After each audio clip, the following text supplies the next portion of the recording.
No final da segunda rodada, quando todos os clubes brasileiros tinham ganhado os jogos e eram líderes dos grupos, a gente tinha uma certeza que o futebol brasileiro era da primeira prateleira mundial.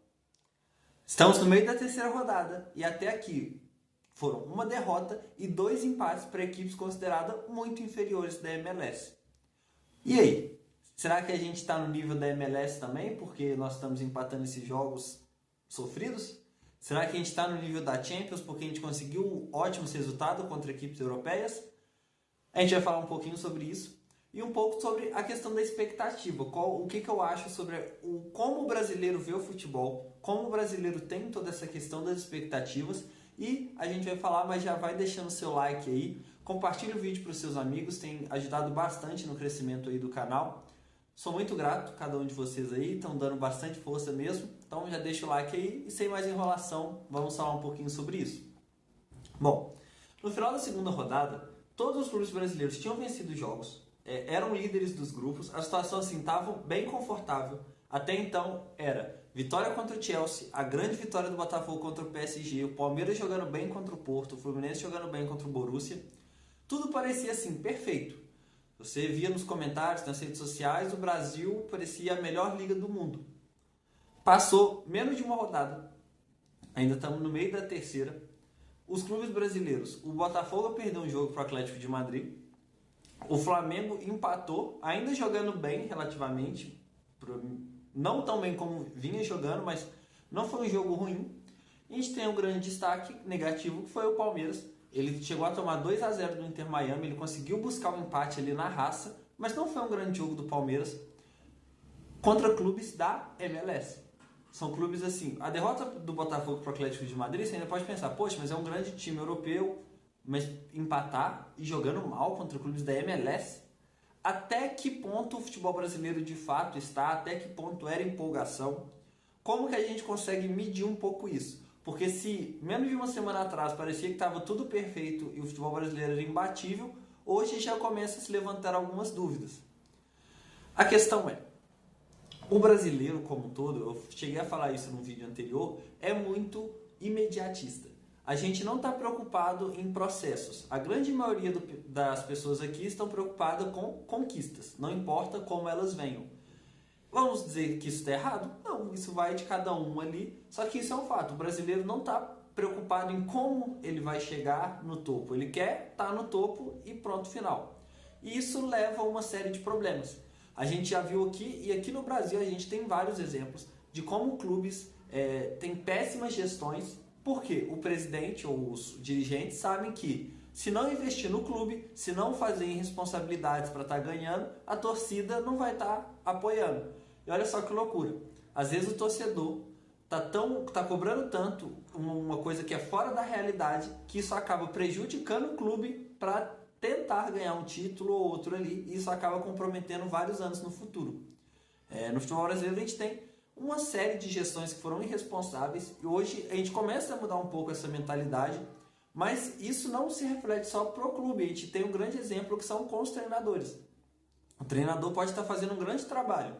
Todo mundo sabe que se perder 3, 4 jogos seguidos, independente de quem seja, a mídia já começa ali, os torcedores já começam a querer que está no fim de ciclo, tem que mandar embora, tem que trazer outro. Ou seja, não importa o trabalho, 3, 4 derrotas já são suficientes para acabar com tudo.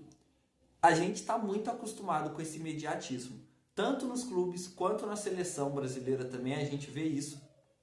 E a questão é, como o próprio nome do título já diz, a gente não é a Champions League. Os clubes brasileiros não são o primeiro escalão do futebol mundial. Por mais que a gente consiga disputar, eu vou falar um pouquinho mais disso, nós não temos o melhor futebol do mundo para clubes, pelo menos. A seleção brasileira também atualmente está longe disso, mas isso aí já é um papo para outro vídeo. Nossos clubes não são os melhores do mundo, mas também a gente também não pode, com 2, 3 derrotas, achar que está tudo errado e que a gente precisa reformular tudo. Não, os clubes brasileiros vêm numa crescente muito grande. Se a gente pensa que 10 anos atrás era impensável a gente estar vendo o que a gente está vivendo hoje. Os clubes brasileiros não só ganhando, como dominando clubes europeus. Não qualquer clube. Quando a gente pensa nos melhores da Europa, a gente está conseguindo vislumbrar um enfrentamento de igual para igual, coisa que até 10 anos atrás, principalmente nos últimos 15 para cá, era impensável. A questão é, a gente também não é a MLS. Nós não somos, e quando eu digo a MLS, né, no sentido pejorativo da coisa, ela vem surpreendendo. Tanto o Seattle fez uma boa campanha, o Inter Miami conseguiu passar para as oitavas, mas, querendo ou não, é inegável que é um nível abaixo do nosso. Nós estamos no meio do caminho e nós estamos em constante evolução. O problema é, a gente não pode deixar uma vitória encher nossa cabeça com falsas ilusões, nem deixar também que a derrota acabe com as nossas esperanças. O futebol brasileiro vem crescendo. Quando a gente pega o Brasileirão de alguns anos atrás para o Brasileirão hoje, é algo muito mais equilibrado. Os clubes grandes hoje, eu acho que temem muito mais uma queda para a segunda divisão do que antes.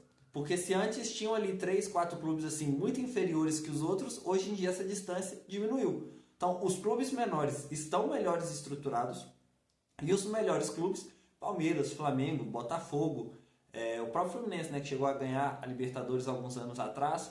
Nessa temporada a gente tem o Cruzeiro indo muito bem, o Galo, que sempre com um bom elenco, sempre é candidato ali, o São Paulo, o Corinthians. São vários clubes que vêm crescendo, alguns mais, outros menos. São processos diferentes e essa é a palavra-chave, processo. O futebol brasileiro está crescendo, tem tudo para continuar se desenvolvendo, mas isso só vai acontecer se a gente conseguir entender esses processos e deixar que eles aconteçam. Tanto para a questão dos técnicos, quanto a questão da estrutura. A questão financeira é muito importante. A gente sabe que o Flamengo sempre foi beneficiado por ter mais engajamento, por ter mais receitas vindo da televisão, mas era um clube que enfrentava muitas dificuldades. O Flamengo só está onde está hoje porque lá atrás alguém parou e pensou, não, vamos, ao invés de colocar o pé aqui no acelerador e gastar sem freio, vamos acalmar, vamos organizar o clube, vamos estruturar. Feito isso, o Flamengo conseguiu, e aí sim fica até um pouco injusto quando a gente para pensar na disparidade financeira, mas o Flamengo só consegue fazer isso hoje porque lá atrás ele parou e deu um freio ali nos gastos. Foi feito um processo e não foi fácil. A gente sabe que os flamenguistas foram muito zoados, teve a questão do cheirinho, foram assim anos difíceis, mas o Flamengo respeitou o processo. Imagina se lá atrás não houvesse tido essa paciência por quem estava no comando e o clube não tivesse respeitado os processos. Será que o Flamengo ia estar onde está hoje? Então a gente tem nas oitavas um confronto garantido entre brasileiro e europeu, Flamengo e Bayern de Munique, domingo 5 horas. É impossível o Flamengo vencer? Claro que não. O Flamengo tem boas chances de vencer. É favorito? Longe disso. Acho que hoje o Bayern é considerado favorito pela maioria das pessoas, mas a gente está no nível hoje de não sermos a Champions, mas estarmos no nível da Champions. E isso é algo interessante. Os melhores clubes nossos vão competir de igual para igual. Se vão ganhar ou não, aí só vendo o jogo. E tem sido grandes jogos, muitas histórias sendo contadas. Resta saber se atingimos o nosso limite ou se ainda temos potencial para surpreender mais. Vendo o chaveamento hoje, não seria nada impossível pensar um brasileiro na semifinal. Palmeiras e Botafogo ali passando, um dos dois já está nas quartas, pegaria Benfica ou Chelsea. Hoje a gente tem total condição de vencer esses clubes. Então assim, o futebol brasileiro tem evoluído muito. Ainda temos muito para melhorar. A questão financeira tem sido cada vez mais ajustada, trabalhamos para estar melhorando isso, mas principalmente os processos que envolvem o futebol. Temos um grande potencial, desenvolvemos muitos jogadores que, por mais que saiam muito cedo, ainda estamos conseguindo manter melhor um pouco. Temos conseguido contratar melhores estrangeiros, repatriar jogadores já que antes chegavam aqui com 36, 37 anos. Hoje, com 32, 33 anos, a gente já consegue estar trazendo de volta os grandes jogadores do Brasil. Resta continuar esse processo. A gente ir acompanhando e torcendo para os nossos clubes irem se desenvolvendo, se profissionalizando também nessa questão.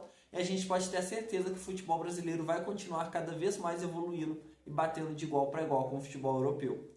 Deixe aí nos comentários se você acha que no mata-mata os europeus vão vir diferentes, se vocês acham que vai dar jogo, não vai dar jogo. Eu quero saber aí nos comentários quem você acha que passa, Flamengo ou Bayern de Munique. E aí? Isso é um grande jogo domingo.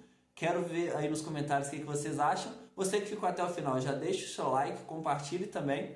E é isso, galera. Muito obrigado. Até a próxima. Tchau, tchau.